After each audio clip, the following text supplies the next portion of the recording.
Welcome to TED Talks Finance, episode 4, with our special guest, Chris Torres. Chris, you and your wife, Michelle, have been valued clients of mine now, and I'm excited to be able to welcome you to our podcast, long form, Instagram Reels, you name it. So thanks so much for being with us. Thanks for having me. Yeah, so Chris, you and Michelle are some of the most fun people that I've ever met. Your wife, sadly, she can't be with us today, but why don't you just tell me a little bit about you, Michelle, maybe family, work, faith, life. Give us a little bio, elevator speech on the Torres family. All right. So Michelle and I have been married for almost 14 years. Wow. We're a blended family. Yep. We have 5 kids combined. She had 3 boys. I have 2 girls. Mm-hmm. All grown, out on their own. We have 3 grandchildren. Let's see, we met as neighbors. Yeah. And everybody goes, oh, no, nothing happened. Yeah. We were above board with all of that kind of stuff. Yep. But Michelle went through her divorce. About 4 years before I went through mine. Yeah. She moved away. I actually reached out to her to see if I could get her lawyer contact. Classic. So I knew I was going to need an attorney. Yeah. And we started chatting a little bit, and things started progressing, and I'm like, hey, I like this girl. I'd like to maybe date her. Yeah. And she was like, no. Classic. Your life is going to be chaos. Yeah. And she was right. Yeah. So anyway, we ended up dating after my divorce was close to being finalized. Yep. And got married about a year after. Mm-hmm. Blended our families, moved into a big house that we had to rent. Yep. Because financially we were both a disaster. So, and I'm sure we'll get into that a little bit later. Yeah, absolutely. So that's our story. Okay, awesome. Yeah, and so you were in Colorado, right? That is correct. Highlands Ranch area. And so what brought you to Arizona, and when did that happen? Sad story. It was actually a tragedy in our family. Mm-hmm. Yeah. My brother and his wife were killed in a car accident. And Michelle and I had talked about retiring in Arizona at some point in our lives, and just never really pulled the trigger. Right. And after that happened, we kind of looked at each other and said, what are we waiting for? Yeah. So in 2020, we bought a vacation home in Arizona. Yeah. And after, it was right during COVID, slow to spread is when we bought. Yep. And the company I was working for stopped travel altogether. So we spent our first summer here. And after that, I couldn't drag Michelle out of Arizona. Yeah. So in July of 23, we sold our Colorado home and made it full-time residence here. Right. So. And that's one of the things that ultimately ended up leading us to kind of meet each other was, hey, we're going to have some big decisions to make once we sell our home. Absolutely. You know, where is this maybe going to take us with our financial planning? What's the right thing to do? I don't know. Maybe this is a lot to think about on my own. You mentioned, going through tragedy, that leading to some major life change. I know that you and your brother were close. How old was your brother when he passed away? He was 62. 62. And if I'm not mistaken, he was right about to hang it up and retire, correct? 3 weeks retired. 3 weeks retired. Yeah. So, and and their finances were not great. Mm-hmm. He didn't have a financial advisor. I can assure you that. Yeah. And it was just kind of a mess. Their will was set up, but not communicated to their family. Yeah. And, so it was a little bit of a challenge. For sure, working through that. Absolutely. And I mean, exactly what you said with you and Michelle is, hey, what are we waiting for? Let's go do it now. I mean, that's a perfect example of I tell clients oftentimes is tomorrow's not promised. It's helpful to have a faith background to ultimately know that, this is not it. Our, eternity's not spoken for when it ends here on earth. But that to say, it does make you think, well, what are we doing right now? Right. There's no time like the present. And, with financial planning specifically, the best time to plant a tree was 20 years ago. The next best time is right now. So you mentioned you and Michelle have been married for 14 years. Mm-hmm. And when you blended your families, you moved into a rental home. Mm-hmm. What was your experience kind of getting married? And it sounds like starting from ground zero again. We were broke, both of us. We were had a lot of debt, and we instantly combined our finances. And before, when we were dating, I actually had to borrow money from Michelle to pay rent. That's how broke I was. Strong start to a dating relationship. It was great. Hey, honey, can I borrow $500? Yeah. Right? And then about a month later, she needed to borrow some money. So there you go. It was kind of interesting. But blending the family and starting out from scratch, we basically were committed we were going to get debt free, and that was a laser focus that we were going to get debt free. Dave Ramsey style. Absolutely, and that's who we followed. It was the debt snowball, baby steps, and all that stuff. And we started with the lowest amount of credit card, and we paid that off, and then we paid that off, and we paid that off, and just lived very frugally, during that time, and worked hard. Every bonus went there, and we weren't putting any money away. We're just paying down debt. And then the company I worked for was an employee-owned company, and in 2014, 3 years into our marriage, our company sold to a big company, Advance Auto Parts, bought our company, which since we're an employee-owned company, I had stock, so it was a huge windfall for us. Yeah. So the first thing we did was we went and paid cash for a house. Yeah. Because there's no way I would have qualified for a loan. My credit was ruined. Yeah. So we bought a home that we could afford. Yeah. And paid cash and just started doing our own investing. Yeah. Really. Yeah, which was, I'm not good at it, but at that point, after my divorce, I was very dead set that no one was going to manage my money except for me. Yeah. Period. Yep. And Michelle was fine with that. She didn't want to do that, but we always communicated. Yep. She knows exactly where we are financially. It was an open book. If we were going to spend money, that was a decision we made together. Yeah. But man, there was nobody going to touch or manage my money except for me. Totally. And I mean, the example of your company being bought by Advance Auto Parts, talk about an example of God's faithfulness is, you guys get together and get married and you're thinking, okay, we're kind of climbing out of a hole right now with debt. Yeah. I bet at that point in your marriage, you couldn't have imagined in just a few, well, maybe not short years, they probably felt long, but purchasing a home in cash, especially when your credit's trashed. Right. That's a great example of God's faithfulness that maybe you don't see it right now, but you commit your ways to Him and He'll lead you that way. What does faith mean to you and Michelle? And, how does that lend to your financial beliefs and or your financial planning? I know tithe is something that's huge for you guys. It is, but it's also, it wasn't something I was doing back then. Yeah. Honestly. Yeah. At that point in our marriage, we were struggling finding a good church. And we were watching other churches online, and I wasn't tithing. I was, and it was Michelle's prayer forever that we would tithe. Yeah.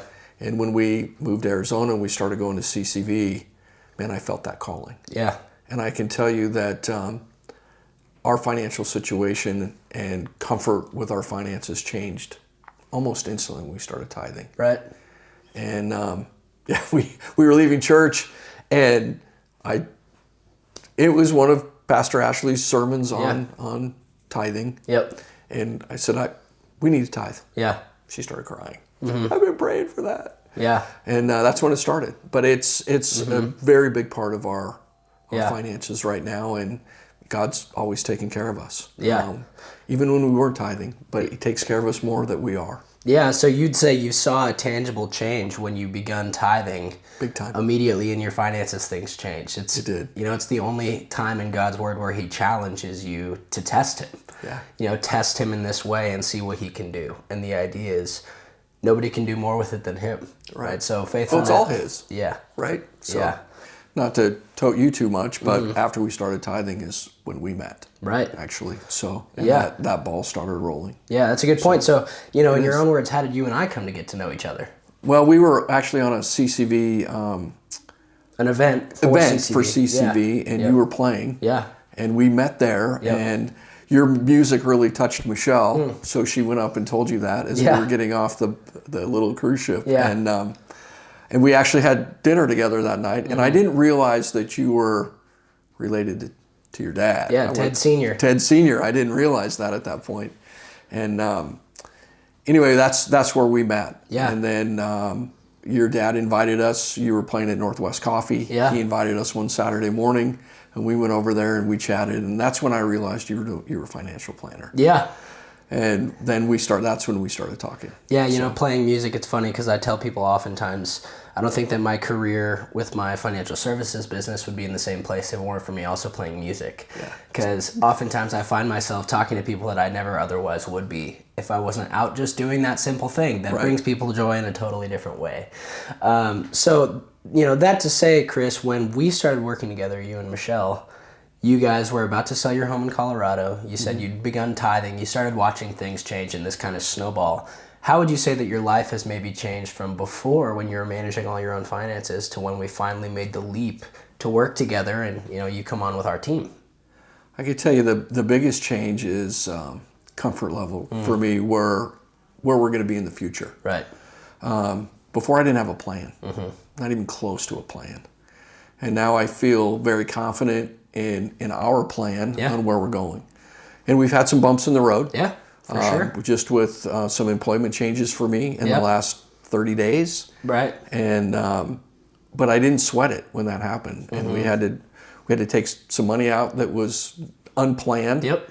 But it's all worked out. It really has. And it's I don't know where I would be right now if I didn't have a plan going through these life changes that I'm going through right now. Probably a lot more stressed out, that's for goodness. sure. Yeah, guaranteed. Yeah, I think when people realize there's someone in the boat with you or in the trenches, it gives, you know, somebody you can look over to and say, all right, what are we going to do and how are we going to do it together? It kind of takes that weight off your shoulders.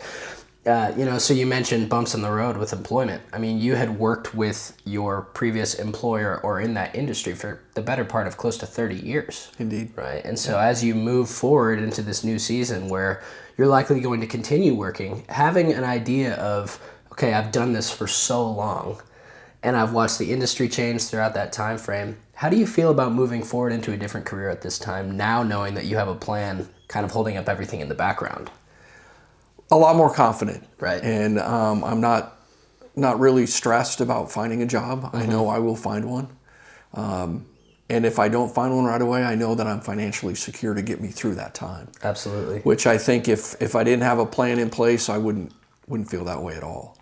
So very, very confident in where we're going in the future.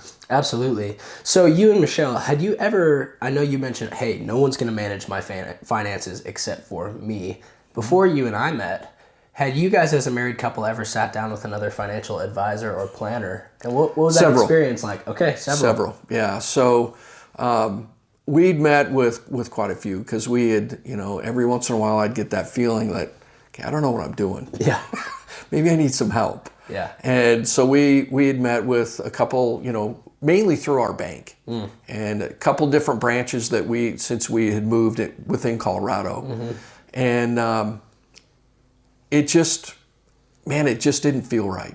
And I could tell you the biggest thing was I felt like the majority of those financial advisors that we met with, the only thing they wanted was to have my money. Yeah.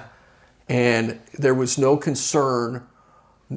Nobody listened to what I wanted or what my concerns were. It was, nope, this is how we do it, and we can get you there. But this is our program. Right. We're going to put everything in the market, and you know how we feel about that. Yep. I'm very conservative. Yep. And man, nobody wanted to listen to that. Yeah. And then it was just push. We need to do it. You got to do it today. You know, there's a short window to get your money in here, and it just didn't feel right. We call that commission breath.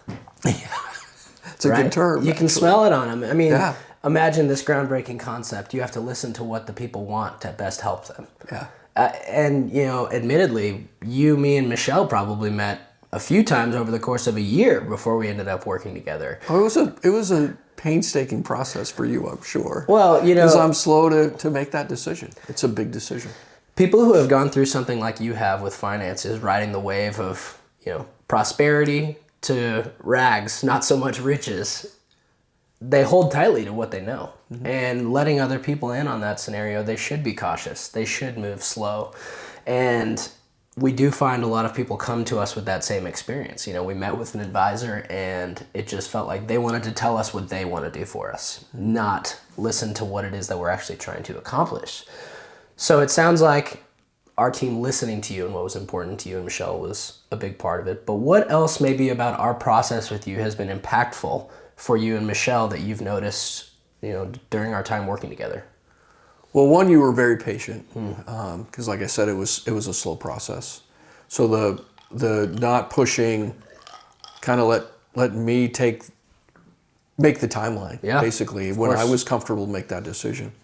But also that you actually listened and brought to us several options that made sense for us. Right. And then explained it well. And really the biggest thing was trust. That we both felt that you had our best interest in heart. It wasn't commission breath. Yeah. It wasn't. Seriously. It was you truly wanted to see us succeed and be comfortable and stress-free. And when you trust somebody, with your biggest assets, It is, yeah. You absolutely. have to trust that person, and that was number one for us. Trust is paramount. One of my favorite sports commentators, Colin Cowherd, always calls himself America's honesty broker because he gives just hot sports takes all the time that are really polarizing. I tell people, America's honesty broker in sports talk radio, it's similar to here. We've got to be able to have trust. What we're sharing with you is honest, and with honesty has to come trust. Absolutely. Especially in the financial industry, there's frankly a lot of scumbags out there that are trying to push things and products on people individually that are usually not in their best interest. Product specifics can get kind of gnarly sometimes. The risk and reward trade-off is something that's interesting. You mentioned earlier, okay, me and Michelle, we're conservative. We don't love to take a lot of risks. So when these other people are saying, we're going to put everything in the market, we're going to do that, that probably was like, oh yeah, don't like the idea of that. But you sometimes can't have your cake and eat it too, of saying, well, we want to have everything protected, but be able to have great gains in our investments elsewhere.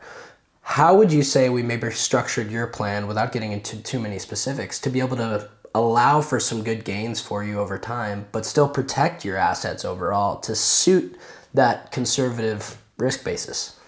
Well, I think having multiple pieces in the plan, which we have, where the biggest chunk of what our portfolio is very conservative, but it's also paying decent enough dividends, and we're reinvesting it into other things that for long-term care. And that was something that we didn't have in place. And I'm taking care of my mom right now, who's in an assisted living, and she's close to running out of money. And I don't want to put my children or Michelle in any kind of position like that as we get older. So with that, it's multifaceted for us, that we're keeping our nest egg, so to speak, and it's growing, and it's providing other benefits that are going to take care of us long term. I say to people all the time that your financial plan is kind of like a wheel. At the center of a wheel, there's a hub. That hub is sort of your financial plan, but the spokes go out to multiple different things and facets, like you said. If they don't work together, the wheel doesn't roll. Correct. Somebody sticks a pipe through your wheel. Eventually, when it hits the fork, you're going to flip over your handlebars. That is something you mentioned, with your mom. She's close to running out of money. When I talk to even young clients and I share with them, hey, tell me about your financial planning priorities. Is this a high, medium, or low priority? Even young folks, I say, is long-term care a high, medium, or low priority for you? And a lot of times they're like, well, I'm 35. I'm not worried about long-term care. And I say, yeah, you probably aren't worried about long-term care, but have you ever wondered if maybe your parents are going to be financially dependent on you? Exactly. And then usually one of the spouses would be like, oh, no, my parents have been very, good setting up our plan. We're not worried about it with them. And then the other says, we might find a time where we're taking care of mom or we're taking care of dad.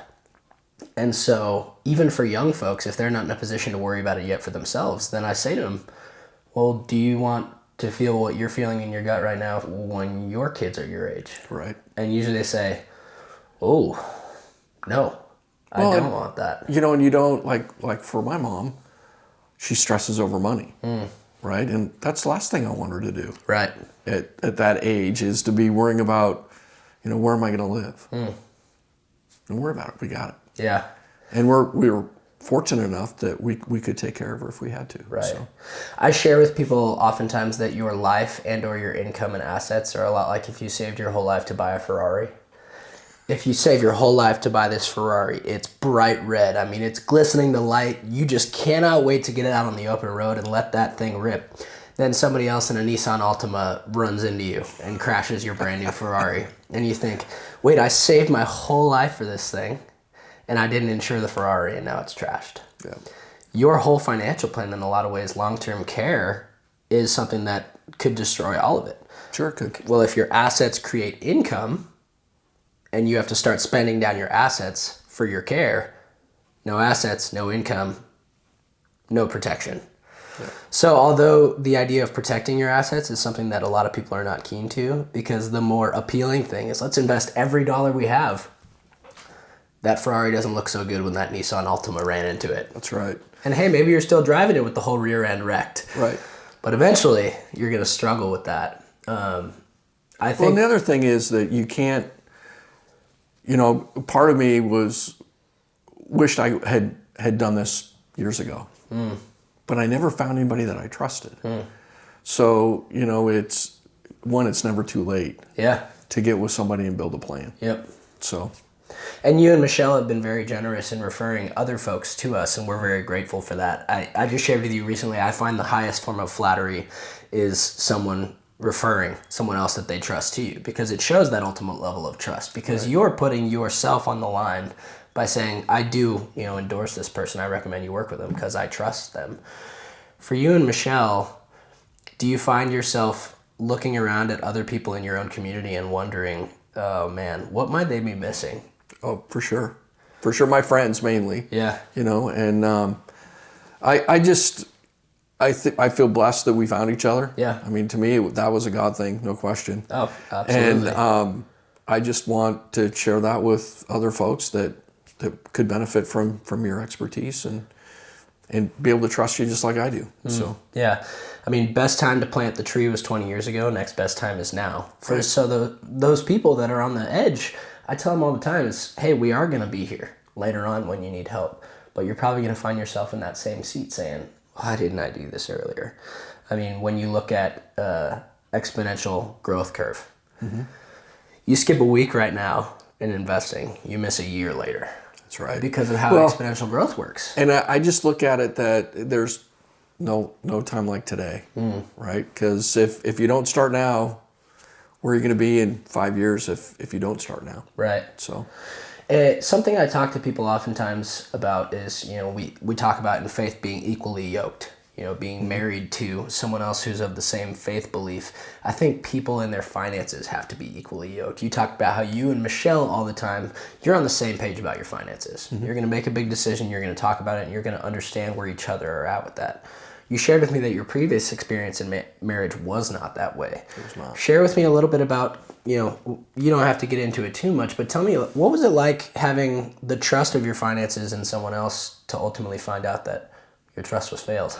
Oh, it just felt like a huge betrayal. And you just, at that point, your guard goes up with more than just your finances. You don't... Yeah.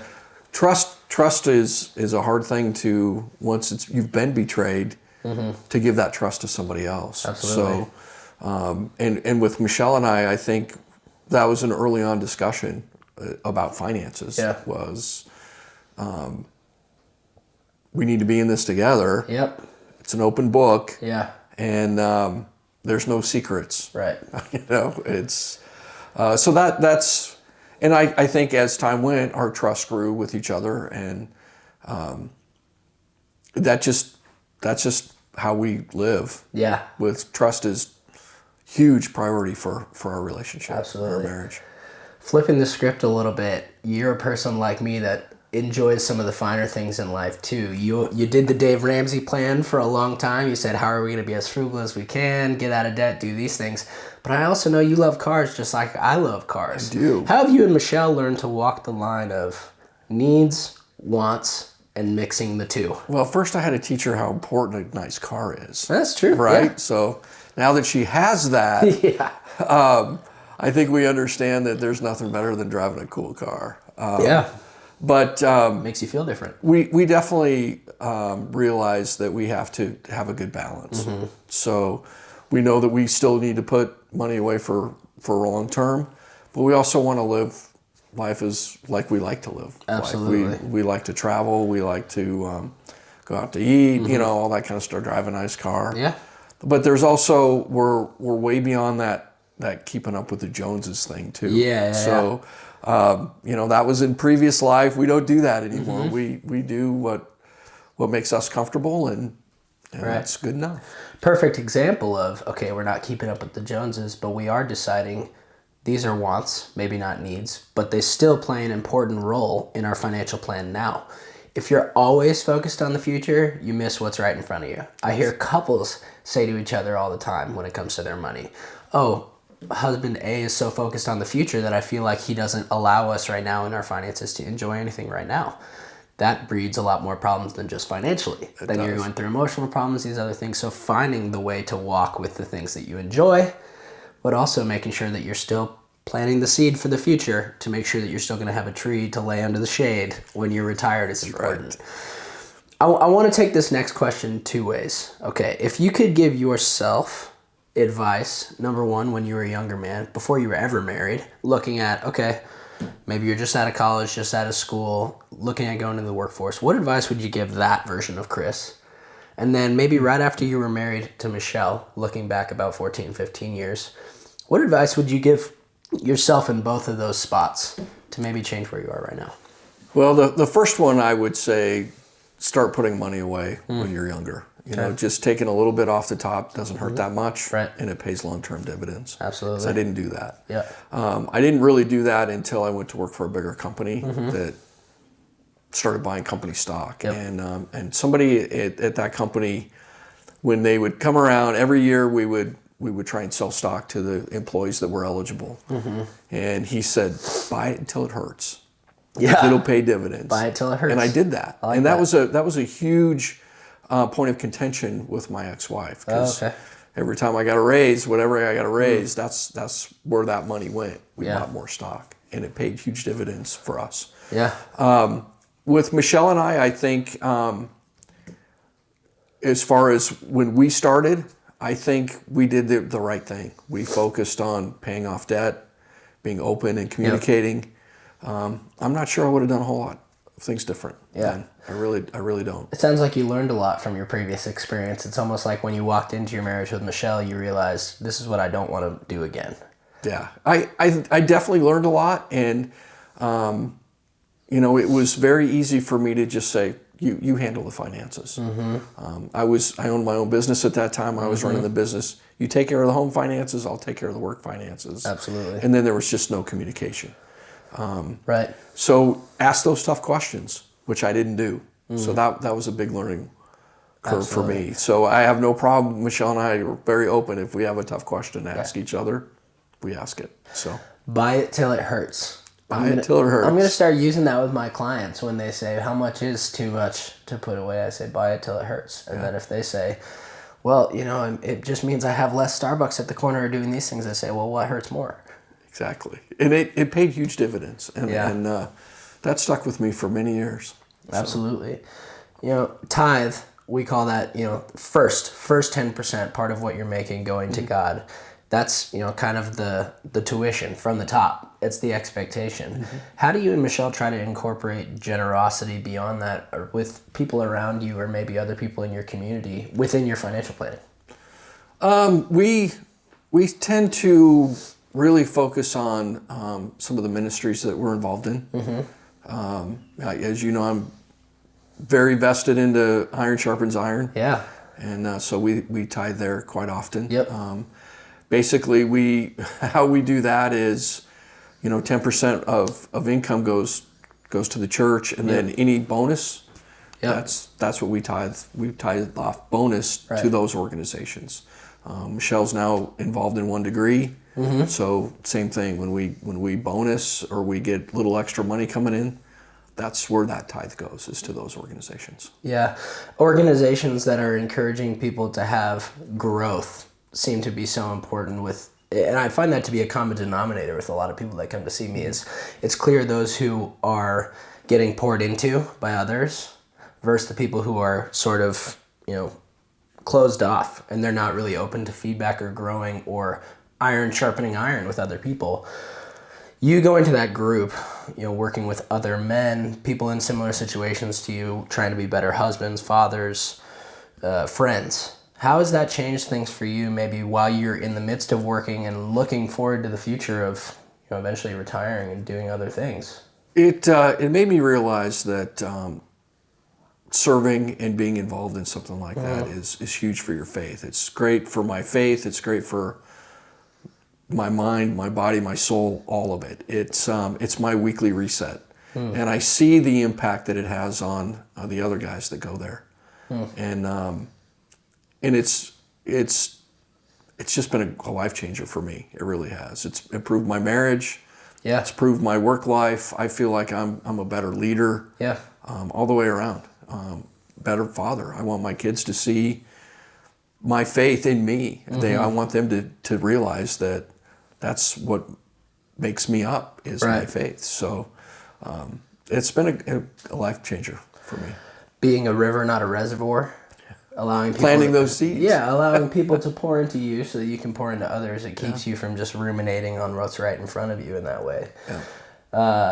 Flipping the script again, going back to just the process of financial planning, us working together. We try to make the process for people as easy as it can be, to be able to meet with a planner, be able to structure time to hear what's important to them.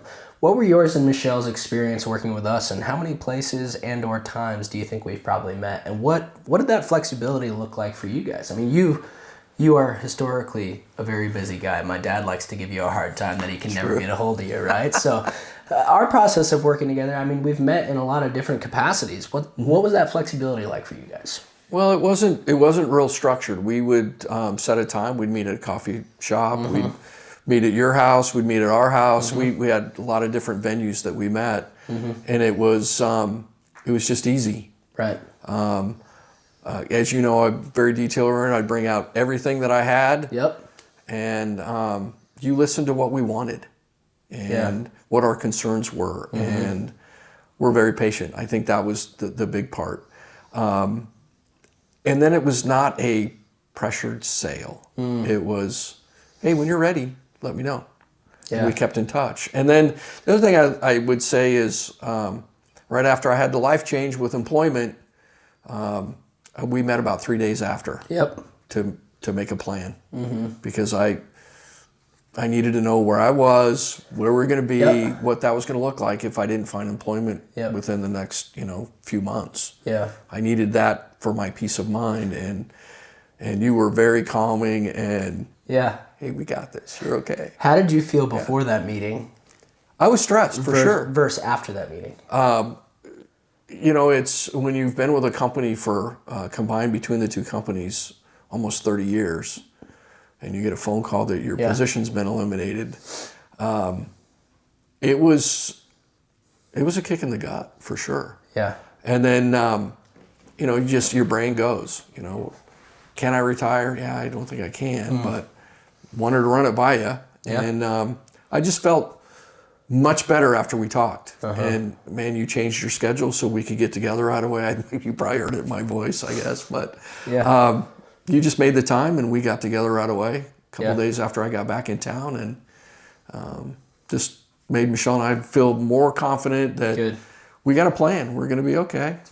And we'll get it figured out. Absolutely. So, I think part of our biggest value add for clients is being able to kind of bring that peace to their planning. When you're on an island doing it on your own, I hear from people all the time, there's just a perpetual Eeyore type cloud hanging over you where you're thinking, man, this is a lot to carry on my own. And if I'm the only person that's responsible for it, you worry about the other people who rely on you. What if I'm doing something wrong? Right. The idea is, even when you're working with us as planners, we're weighing our own plans with other experts. The idea is, TJ's not supposed to know everything all the time. And I try to be open with clients about that. If I was supposed to sit here and masquerade that I know everything for you all the time, I wouldn't be a good advisor. The idea is you have to be continually learning from other people to be able to give people the best advice. as we are lifelong learners, as planners, owners of individual companies, this and that, our commitment to our clients is to always get better. And so relative to our age, being relatively young in the industry, myself, my age specifically, sometimes age is in question for people when they meet with an advisor. I always say age should only be an issue in the absence of competency. How would you say that maybe working with somebody my age in such a older age dominated industry has been good for you, and maybe how you've gotten over some presupposition over the age of a younger advisor? I was really never concerned about the age. You are a young man, but after we spoke and you explained what your plan was and what you were doing and your success rate so far, that concern went out the window for sure for me. Yeah. And when I look at planning and all that, what I was doing on my own, the only thing that I was doing is I had a number in my head of where I needed to be. Yeah. And I don't know if that was right or not. And you talk to your buddies, what do you think you need to be? And everybody had a different number. Yeah. And then I talked to you and you're like, that's not just a number. You've got to have too many more than just a number. Oh yeah. And I think when we had that first conversation about that number is when my opinion changed, that age doesn't matter. Yeah. If you know what you're doing and you were confident in what you were trying to get us to do, and suggestions that you were making, took age out of it altogether. Yeah, you were mentioning someone that you knew, had the question of age when it comes to working with somebody, and if there's a lack of competency, sure, age is an issue. But what you find is a lot of the greatest business leaders come with a different perspective. Sure. We joke with people all the time, we're not your dad's advisor, because we're not. Yeah. Old school thinking oftentimes is that inward facing planning where you're not open to changing ideas. Maybe it's changes in tax code. Maybe it's different ways that other people haven't thought of to make your investments grow. So sometimes I think there's power in our fresher, younger perspective. I agree. Sometimes because we've got the older heads to refer to as well. So we get a little bit of both those things. One of the questions I ask people when we're first meeting with them is, if you had all the money you ever wanted right now, what would you be doing? Do you remember what your answer was to that, you and Michelle? I think I said I'd be sitting on a beach somewhere. Yep, you and Michelle said, okay, we'd be on the beach, we'd be doing travel all the time, seeing kids, grandkids, and you'd be playing a whole lot of... golf. Not good golf, but golf. Not good golf, yeah, well, that's a given. I played with you yesterday, so that's for sure. What that is. But absolutely, I share with people, hey, if your retirement scenario can be exactly what you want, that's the goal. Yeah. And if we can create that for you through a careful, strategic plan, that's what we want. It shouldn't be a guessing game when you get to retirement. For a lot of people, we talk about removing variables. Remember when you were in algebra in high school, it's, okay, you got to solve for X. What if we can take X out of the equation? What if, hey, okay, if X is the thing that can sink your battleship, what if we can just remove it from your plan entirely? Yeah. Oh, suddenly our plan feels totally different. That's an approach that we take with our planning with clients. We talked about long-term care earlier. We talk about, risk. How do we hedge risk within your portfolio to say, you asked me the question when we were golfing yesterday, huge market change today. What does that look like? And I said, for you, it actually doesn't change a thing. That's right. Because we planned around that. That's right. We kept it very conservative. We anticipate that. And even with your riskier money, we plan those things around. So, Chris, I just want to say thanks so much for you and Michelle's trust. You mentioned earlier that, we didn't ever feel like we had a sale with you, TJ, or this and that. My sale is trust. At the end of the day, whatever we end up doing for your planning is ancillary to the sale of your trust. Hey, do you trust us and we're working together? That's the only sale there should be. That's right. Well, and you took a lot of pressure off us. So yeah.